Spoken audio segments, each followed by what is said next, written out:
சுப்பிரமணி, இப்ப கூட ஒண்ணு கெட்டு போகலப்பா. நான் சொல்றத கொஞ்சம் கவனமா கேளு. வாழ்க்கையில சந்தர்ப்பம் இருக்குதே, அது எப்பயாவது ஒரு தடவை தான் வரும். அந்த சந்தர்ப்பம் இப்ப உனக்கு வந்திருக்கு. அதை நழுவ விட்டுறாத. பணத்தை பத்தி கவலைப்படாதப்பா. 2 லட்சம் ரூபாய் பணம் நான் கொடுக்குறேன். அந்த பணத்தை வச்சுக்கிட்டு இந்த கம்பெனியை நடத்தணும்ன்ற முழு எண்ணத்தோட உறுதியா இரு. ஆமா சுப்பிரமணி, இந்த நல்ல வாய்ப்பை தவற விடக்கூடாதுன்னு என் மனசுக்கு படுது. உன் முடிவை மாத்திக்க. இல்லடா, ஏற்கனவே நான் மாமாவுக்கு நிறைய கடன் பட்டிருக்கேன். ஷாம்லி பாப்பா ஆப்ரேஷனுக்கு கொடுத்த பணத்தையே நான் இன்னும் அவருக்கு திருப்பி கொடுக்கவே இல்லை. இதுக்கு மேலேயும் அவர்கிட்ட பணம் வாங்குறதுக்கு எனக்கு மனசு வரல. எனக்கு நம்பிக்கை இருக்கு, இப்போ இந்த சந்தர்ப்பம் கைவிட்டு போனா என்ன, இப்போ நான் பார்த்துட்டு இருக்கிற தொழிலையே நான் எப்படியாவது முன்னுக்கு வந்து காட்டுறேன்.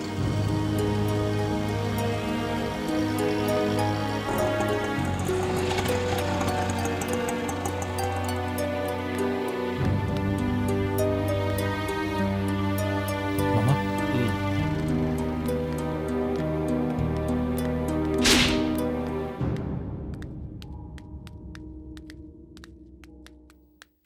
ஓகே சார், நான் அதை எப்படியோ மேனேஜ் பண்ணிக்கிறேன். ஓகே, வாங்க சார். வணக்கம். நான் வணக்கம் அப்புறமா பேசுகிறேன். பாப்பா, வாங்க சார், வாங்க வாங்க, ப்ளீஸ் கம். உட்காருங்க சார், உட்காருங்க.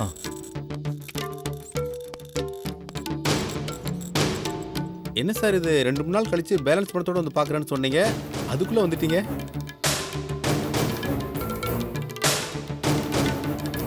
என்ன சார் இப்படி பதில் சொல்லாமல் ஒருத்தருக்கு ஒருத்தர் பார்த்துட்டு இருந்தா என்ன அர்த்தம்? என்னாச்சு சொல்லுங்க. சுப்பிரமணி, நீயே சொல்லுப்பா. சார் தப்பாக நினச்சிக்காதீங்க. வீட்டில் ஒரு சின்ன குழப்பம் நடந்து போச்சு. அதனால தான் நான் உங்களுக்கு கொடுத்த வார்த்தையை என்னால் காப்பாற்ற முடியல. நான் உங்களுக்கு கொடுத்த 1 லட்ச ரூபா பணத்தை திருப்பி கொடுத்துருங்க சார். பிஸ்னஸை நீங்கள் வேற யாருக்காவது கைமாத்திருங்க.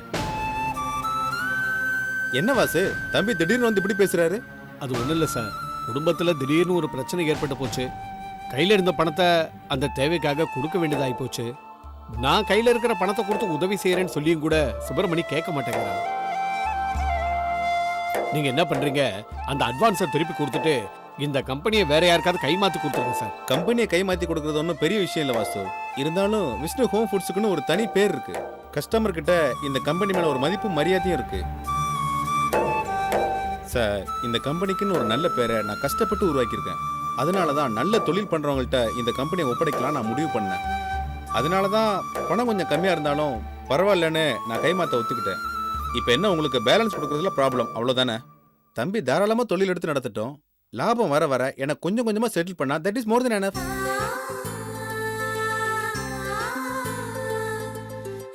என்னடா திடீர்னு இப்படி இறங்கி வந்து பேசுறேன்னு தப்பா நினைச்சிடாதீங்க.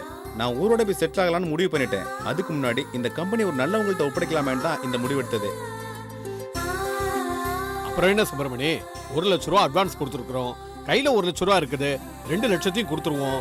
மீதி இருக்கிற 2 லட்சத்தை மாசமா கொடுத்து செட்டில் பண்ணிடுவோம். என்ன சொல்ற? ஆமா சுப்பிரமணி, இது நல்ல யோசனையா தான் இருக்கு. வேண்டான்னு சொல்லாத, சரின்னு சொல்லுப்பா.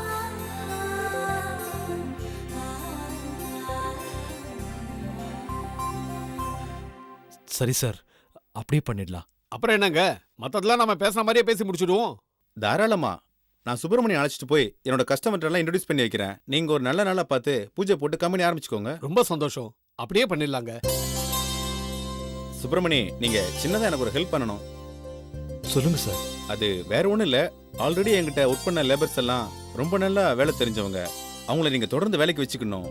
உங்களுக்கு அவங்க நல்லா கோஆபரேட் பண்ணுவாங்க. அவ்வளோதானே, தாராளமாக அவங்களே வேலை செய்யட்டும். அதில் எனக்கும் சந்தோஷம்தான். ரொம்ப தேங்க்ஸ் சுப்பிரமணி. இனிமே என்னோட லேபர்ஸ்க்கெல்லாம் நீங்க தான் ஓனர். இப்போ நீங்க வந்தீங்கன்னா அவங்க எல்லாரையும் உங்களுக்கு இன்ட்ரோடியூஸ் பண்ணி வைப்பேன். சரி சார். மாமா, போயிட்டு வந்துடுறேன். சுப்பிரமணி, நீ சார் கூட போய் உன் வேலையை கவனி. எனக்கு ஒரு அவசர வேலை இருக்குது. நானும் கணேஷும் கிளம்புறோம்பா. சரி மாமா. கணேஷ், மாமா சார். வீட்டில் விட்டு வா. நான் வரேன் சார். சரி, வாங்க சார். போலாம் சார். போலாம். அம்மா, வாக்கா. அம்மா வீட்ல இல்ல. வீட்ல இல்லையா? எங்க போயிருக்காங்க? கோயிலுக்கு போயிருக்காங்க போல இருக்கு. என்ன சந்தேகமா சொல்ற? நீ வரும்போது அம்மா வீட்ல இல்ல? இல்லக்கா, நானே ஹவுஸ் ஓனர் ராஜா கிட்ட தான் சாவி வாங்கிட்டு வந்து கதவை ஓபன் பண்ணேன். காலேஜ் போயிட்டு எப்போ வந்த? நான் 2 மணிக்கு வந்துட்டேன். 2 மணிக்கு எப்படி கோயிலுக்கு போவாங்க? நட சாத்திருக்குமே. எங்க என்னங்க போயிருக்காங்க? இளவரசி எப்போ வந்தீங்க? இப்பதான். அம்மா என்கிட்ட ஒரு 500 ரூபாய் பணம் வாங்கிட்டு போனாங்க. அம்மா உங்ககிட்ட பணம் வாங்கிட்டு போனாங்களா? ஆமா, ஏதோ செலவுக்குன்னு கேட்டாங்க, கொடுத்தேன். அம்மா உங்ககிட்ட பணம் வாங்கினப்போ மணி எத்தனை இருக்கும்? மணி ஒரு 12 இருக்கும். 12 மணினா கண்டிப்பா கோயிலுக்கு போயிருக்க மாட்டாங்க.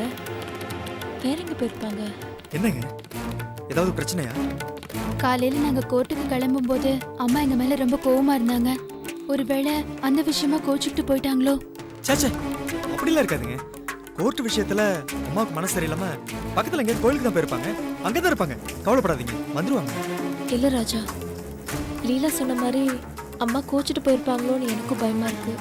நீங்க பயப்படாதீங்க, நான் வேணா பக்கத்துல இருக்க கோயில்ல அம்மா இருக்காங்களான்னு பாத்துட்டு வரேன். அம்மா அம்மா எங்கம்மா போன? என்னம்மா, என்னது பையெல்லாம் நீங்க காணல அங்க? அம்மா அம்மா அம்மா என்னம்மா இதெல்லாம்? எங்கம்மா போயிருந்த? இளவரசி, அம்மா ஏதோ கோவத்துல இருக்காங்க போல இருக்கு. நீங்க பார்த்து பக்குவமா பேசுங்க, நான் வேணா அப்புறம் வந்து பாக்குறேன். என்னம்மா எதுவுமே பேச மாட்டேங்கிறீங்க? ராஜா கிட்ட எதுக்காக பணம் வாங்குனீங்க? அதெல்லாம் உங்ககிட்ட சொல்ல வேண்டிய அவசியம் இல்ல. உன் வேலையை பாரு. இந்த வீட்ல என் பேச்சு யார் கேக்குறா? என்னம்மா? என்னம்மா, அதான் நம்ம வீட்ல கேஸ் ஸ்டவ் இருக்கே, அப்புறம் எதுக்கு மண்ணெண்ணெய் ஸ்டவ் வாங்கிட்டு வந்த? அது நீங்க சமைக்கிறதுக்கு. என்னம்மா பேசுறீங்க? ஆமா, இந்த வீட்ல இனிமே 2 அடுப்பு. நான் வேற, நீங்க வேற.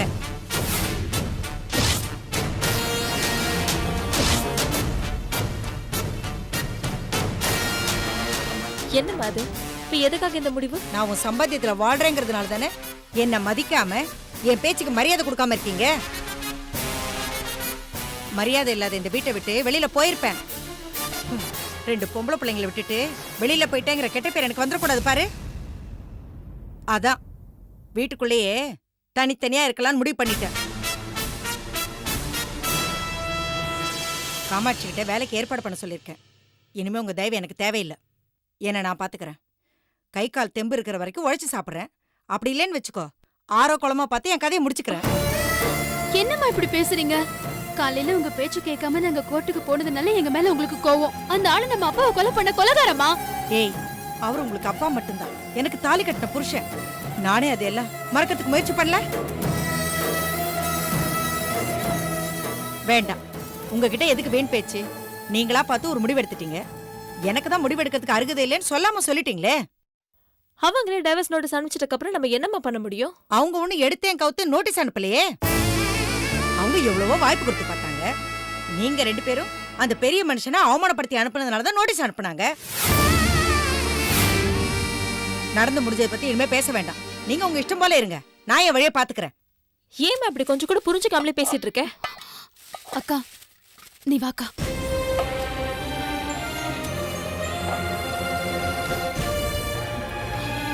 அம்மா என்னமோ பிளான் போட்டிருக்காங்கன்னு எனக்கு தோணுது.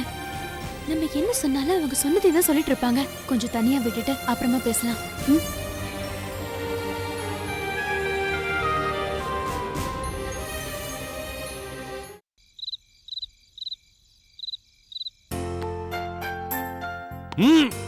என்னது? ஒரு தோசை எப்படி போதும், இன்னொரு தோசை சாப்பிடுங்க. ஐயோ, 40 வயசுக்கு மேல நாக்க கட்டுப்பட்டு இல்லன்னு வச்சுக்கேன், ஆரோக்கியம் கெட்டு போகும். இவர் நீ கம்மியா சாப்பிடு, அப்பதான் வெயிட் போடாம இருப்ப, உன் அழகு கெடாம இருக்கும். போதும் போதும். மீனா வா, இங்க வா Meena.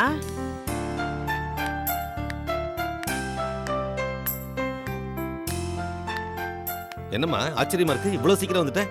What is this, Dad? லேட்டா வந்தேன்னு சொல்றீங்க, சீக்கிரம் வந்தேன்னு சொல்றீங்க. What can I do? கோச்சிக்காதம்மா, தினம் 10 மணி 11 மணிக்கு ஃபோன் பண்ணா கூட இதோ வந்துட்டேன் அதை வந்துட்டேன்னு சாக்கு போக்கு சொல்லிட்டு இருப்ப. இன்னைக்கு நடனா கரெக்டா 8:30 மணிக்கே வீட்டுக்கு வந்துட்டேன். Sweet shock. சாரிடா செல்லம். It's okay, Dad. சரி போய் ட்ரெஸ் சேஞ்ச் பண்ணிட்டு வா, நீ உட்கார்ந்து சாப்பிடு. No, Mom, எனக்கு டின்னர் வேண்டாம். என்னடி ஆச்சு உனக்கு? வர வர வாரத்துக்கு 2-3 நாள் சாப்பிடவே மாட்டேங்கிற. இப்படி சாப்பிடாம படுத்தா உடம்பு என்னத்துக்காகும்? அதெல்லாம் ஒன்றும் இல்லை மாம். இன்னைக்கு ஈவினிங் ஃப்ரெண்ட்ஸோட வெளியே ஸ்நாக்ஸ் சாப்பிட்டேன்னா அது கொஞ்சம் ஸ்டொமக் அப்செட் ஆயிடுச்சு, அதனால தான். சரி, ஒரு டம்ளர் பாலாவது சாப்பிட்டு போ, வெறும் வயித்தோட படுக்காத. வேணாம் மம்மி, என்ன டார்ச்சர் பண்ணாத. Good night mom. Good night dad. இவ பிடிச்ச முயலுக்கு 3 கால்ல ஏன்டா இப்படி அடம் பிடிக்கிறாளோ தெரியல. ஆனா ஒண்ணுங்க, கனடால இருந்ததுக்கு இப்ப இவகிட்ட நிறைய மாற்றங்கள் தெரியுது. வாரத்துல 2-3 நாளாவது சீக்கிரம் வந்துடுறா. சொன்னபடி கேட்டு நடக்கிறா. அது வரைக்கும் சந்தோஷம்தான். சரி சரி, இன்னொரு தோசை போடவா? கொஞ்சம் சும்மா இருக்கியா நீ? சரி, சாப்பிடுங்க. ஆ.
என்னங்க இந்த நேரத்துல தூங்காம இங்க வந்து உட்கார்ந்திருக்கீங்க?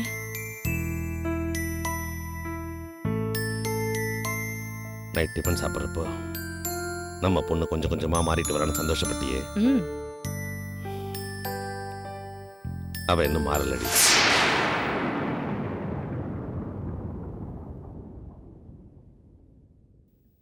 என்னங்க சொல்றீங்க? இப்பெல்லாம் அவ லேட்டா வரது இல்லையேங்க, சீக்கிரமா வீட்டுக்கு வந்துடுறாளே. இப்பெல்லாம் அவ நேரமா வீட்டுக்கு வருது நம்மளை சந்தோஷப்படுத்துறதுக்கு இல்லடி, அவ சந்தோஷமா இருக்கிறதுக்காகத்தான். ஐயோ, நீங்க என்ன சொல்றீங்கன்னு புரியல, கொஞ்சம் புரியும்படியா சொல்லுங்க. ஆமாடி, இப்பெல்லாம் வாரத்துக்கு 2 நாள் 3 நாள் நேரத்தோட வீட்டுக்கு வந்துடுறா. டிஃபன் சாப்பிட சொன்னா வேண்டான ரூம்ல போய் கதவை சாத்திக்கிறா. ஏன் இப்படி பண்றா? என்ன ஏதுன்னு புரியாம தவிச்சுக்கிட்டு இருந்தேன். இன்னைக்கு என்னன்னு பார்க்கலான்னு ரூம்ல போய் பார்த்தா சகல சௌரியங்களோட பார் ஓபன் பண்ணி தண்ணி அடிச்சிட்டு இருக்காடி.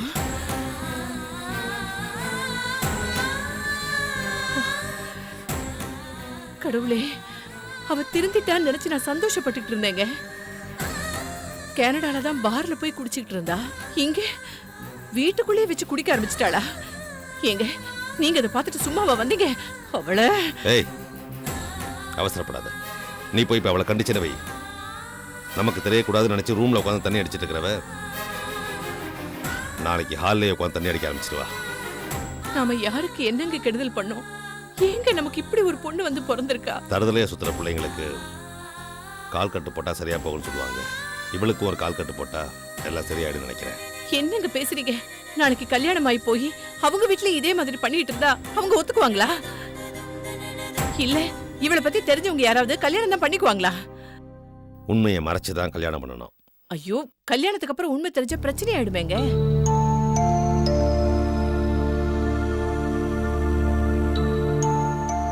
கல்யாணத்துக்கு அப்புறம் உண்மை தெரிஞ்சாலும் நம்ம பொண்ணை கண் கலங்காம வச்சு காப்பாத்துறவனா தேடி கண்டுபிடிக்கணும். கண்டுபிடிக்கிறேன்.